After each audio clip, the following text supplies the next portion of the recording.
మీ personal interviews మరియు వ్యాపార ప్రకటనల కొరకు ఈ నెంబర్ని సంప్రదించండి. నమస్తే, వెల్కమ్ టు అవర్ ఛానల్. నేను మీ ప్రియాంక.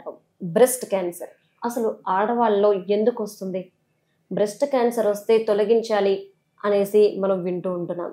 సో ఎందుకు తొలగించాలి, తొలగించకుండా ట్రీట్మెంట్ లేదా, ఇలాంటి విషయాలపై మీకు అవగాహన కల్పించడానికి ఈరోజు మనతో పాటు ఉన్నారు డాక్టర్ రవిచందర్ గారు. ఆయన సర్జికల్ ఆంకాలజిస్ట్. సో వారితో మాట్లాడి మరిన్ని విషయాలు తెలుసుకుందాం. నమస్కారం సార్. సార్, అంటే ఈ ట్రీట్మెంట్కి సంబంధించి, బ్రెస్ట్ క్యాన్సర్ ట్రీట్మెంట్కి సంబంధించి ఎన్ని టైప్స్ ఉన్నాయి? బ్రెస్ట్ క్యాన్సర్లో మనకు కంపల్సరీగా అవసరమైన ట్రీట్మెంట్లో surgery, chemotherapy, radiation therapy and hormone therapy. So 4 విధాలుగా ట్రీట్మెంట్స్ ఉంటాయి ఈ పేషెంట్స్లో. మెజారిటీ ఆఫ్ ద పేషెంట్స్కి ఏంటి అంటే సర్జరీ, కీమోథెరపీ అనేది తప్పనిసరిగా అవసరం పడుతూ ఉంటుంది.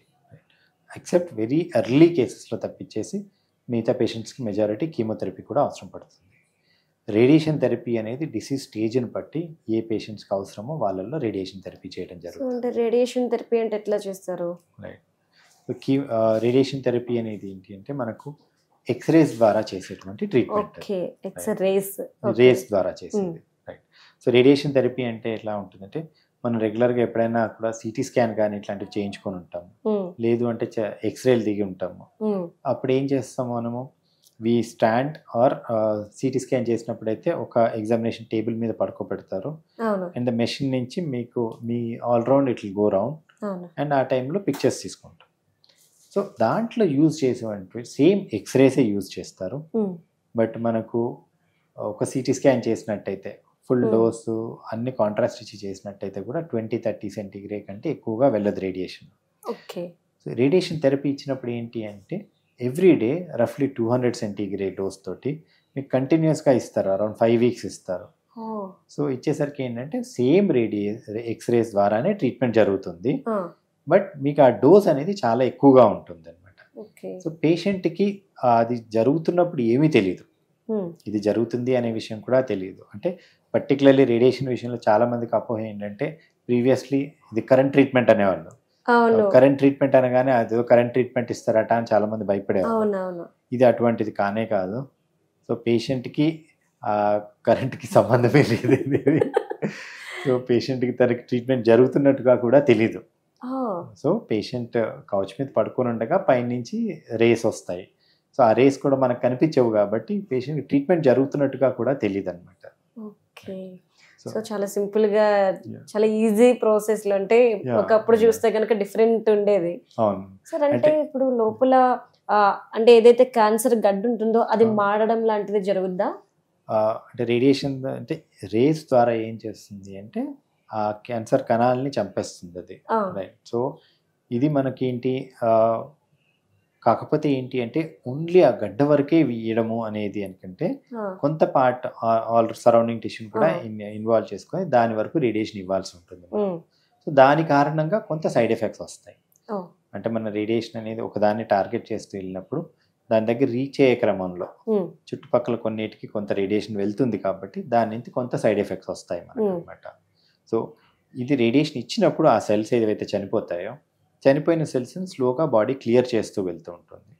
సో మనకేంటి అని చెప్పంటే క్లియర్ అవుతున్న కొద్దీ మనకు సైజ్ తగ్గుతూ వస్తుంది. సో మనం రేడియేషన్ ఈరోజు ఇచ్చాము అంటే రేపటి నుంచి సైజ్ తగ్గడం అంటూ జరగదు. సో దీనికి కొంత టైం పడుతుంది. అందుకని రేడియేషన్ ట్రీట్మెంట్ అయిపోయిన తర్వాత జనరల్గా 4 to 6 వీక్స్ వెయిట్ చేయాలి అంటాము. తర్వాతనే స్కానింగ్ చేసి రేడియేషన్ వల్ల మొత్తం క్లియర్ అయిందా లేదా అనేది చెక్ చేసుకుంటాం. సో అంటే ఆ వేస్టేజ్ అంతా కూడా మనకి వామిటింగ్ ఆర్ మోషన్ రూపంలో మొత్తం బయటకు వచ్చేస్తుంది అంటారు? అట్లా అని చెప్పడానికి లేదు. ఇప్పుడు జనరల్గా ఏంటి అంటే ఈ వామిటింగ్స్ కానీ మోషన్ కానీ కావడం ఇవన్నీ సైడ్ ఎఫెక్ట్స్. రైట్.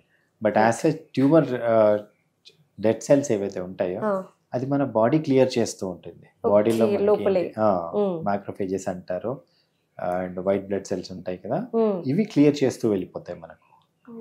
సో డైరెక్ట్గా బయటకు వచ్చేది చేసేది అనేది ఏంటి అంటే వెరీ ఫ్యూ కండిషన్స్లో మాత్రమే. అంటే పెద్ద పేగులో అది లాస్ట్ పార్ట్లో ఉన్నవి అవి మనకు బ్లీడింగ్ అవుతాం చేయడం జరుగుతుంది. అదే గర్భసంచికి అట్లా రేడియేషన్ ఇచ్చారనుకోండి, అప్పుడు కూడా కొంత బ్లీడింగ్ ఆర్ డిశ్చార్జ్ లాగా వస్తూ ఉంటుంది. అది తప్పించి బాడీలో మిగతా ఎక్కడ ఉన్నదైనా కూడా అట్లా బయటికి రావడం జరగదు మనకు. ఓకే అదంతా కూడా మన బాడీ లోపలే క్లియర్ చేసుకుంటూ ఉంటుంది. సార్ అంటే ఇప్పుడు ఒక్కసారి బ్రెస్ట్ క్యాన్సర్ కి ట్రీట్మెంట్ అయిపోయిన తర్వాత మెడిసిన్స్ కొన్నాళ్ళు వాడుతూ ఉంటాం కదా. అవునండి. సో లైఫ్ లాంగ్ వాడాలి అంటారా, కొంతవరకు వాడి తర్వాత ఆపచ్చు? దీనికి చెప్పాను కదా 4 రకాల ట్రీట్మెంట్ అని. మెడిసిన్ అంటే సర్జరీ, కీమోథెరపీ, రేడియేషన్ అయిపోయిన తర్వాత పేషెంట్స్ లో హార్మోన్ స్టేటస్ ఎట్లా ఉన్నాయని చెక్ చేస్తారనమాట. అంటే ఒకళ్ళు హార్మోన్ పాజిటివ్ ఈఆర్పిఆర్ అని టెస్ట్ చేసుకొని రిసెప్టర్ పాజిటివ్ ఉన్న పేషెంట్స్ కి ఏంటంటే కనీసం ఒక 5 సంవత్సరాల పాటు డైలీ టాబ్లెట్ తీసుకోమని చెప్తాం. So this is additional layer of protection అనమాట ఫర్ దెమ్. అంటే మళ్ళీ రాకుండా ఉండడానికి తీసుకునే జాగ్రత్త. కొంతమంది పేషెంట్స్ లో కొన్ని క్యాన్సర్స్ లో ఈఆర్పిఆర్ రిసెప్టార్స్ అనేవి ఉండవు. ఇటువంటి పేషెంట్స్ లో మనకు ఫర్దర్ గా ట్రీట్మెంట్ ఏమి ఉండదు అనమాట. సో కంప్లీట్ ట్రీట్మెంట్ అయిపోయిన తర్వాత జస్ట్ ఫాలోఅప్ లోనే ఉంటారు. ఓన్లీ హార్మోన్ పాజిటివ్ ఉన్న పేషెంట్స్ లో మాత్రం మనం కంటిన్యూస్ గా 5 years అట్లీస్ట్ హార్మోన్ టాబ్లెట్స్ రూపంలో ఇస్తాం. ఓకే సార్, అంటే ఇప్పుడు ఒక్కసారి బ్రెస్ట్ క్యాన్సర్ వచ్చి ట్రీట్మెంట్ తీసుకుని క్యూర్ అయిపోయిన తర్వాత మళ్ళీ వచ్చే ఛాన్సెస్ ఉన్నాయి అంటారా? అంటే ఏదైనా క్యాన్సర్ లో రాదు అని చెప్పడానికి లేదు.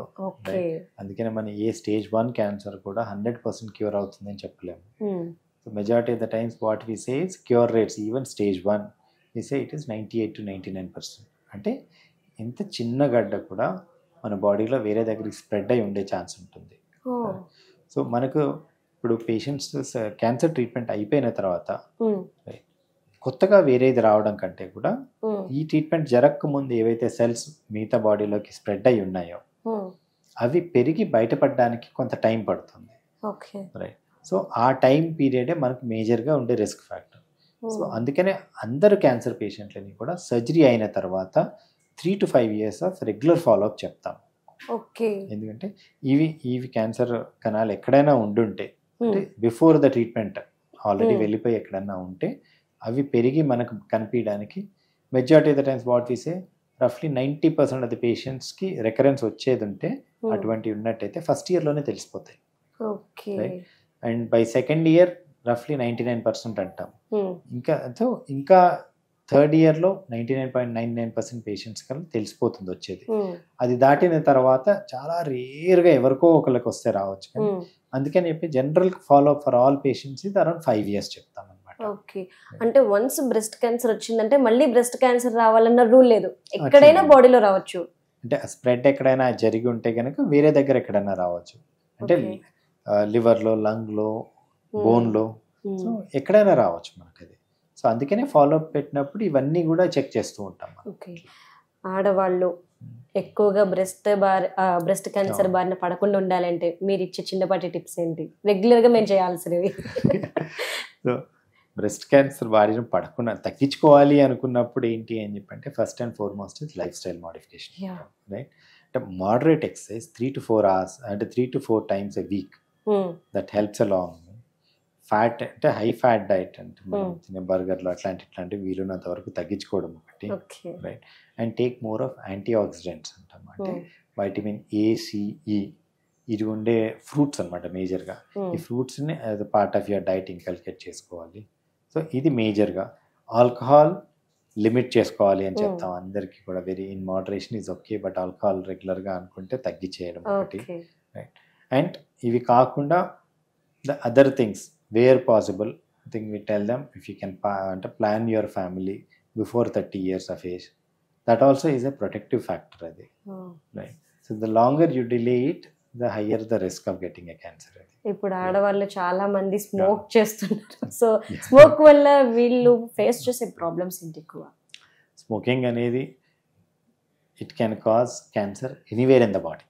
Simple thing. అంటే మేజర్గా మనం స్మోకింగ్ అంటే లంగ్ క్యాన్సర్ అని చెప్పి చాలా అంటుంటారు. అట్లా అని కాదు. స్మోక్ చేసినప్పుడు అది మనకు ముక్కులోంచి, నోట్లోంచి, లంగ్స్లోకి వెళ్ళడము. రైట్. వెళ్ళిన తర్వాత అది తర్వాత బాడీ క్లియర్ చేసుకోవాలి కదా. బ్లడ్ ద్వారా వెళ్తుంది, కిడ్నీలోంచి వెళ్ళి మూత్ర సంచిలోంచి వెళ్ళి బయటికి వెళ్ళిపోతుంది, యూరిన్లో బయటికి వెళ్ళిపోతుంది. సో ఇది బ్లడ్లో ఉన్నప్పుడు వేరే ఆర్గన్స్ అన్నిట్లో ఎఫెక్ట్ చేస్తుంది. కాబట్టి అంటే స్మోకింగ్ అనేది can cause any type of cancer. So breast క్యాన్సర్కి అంత ఎక్కువగా రిస్క్ చెప్పకపోయినా smoking is one of the risk factors for cervical cancer అంటాం. సో గర్భసంచి క్యాన్సర్కి ఇట్స్ రిస్క్ ఫ్యాక్టర్.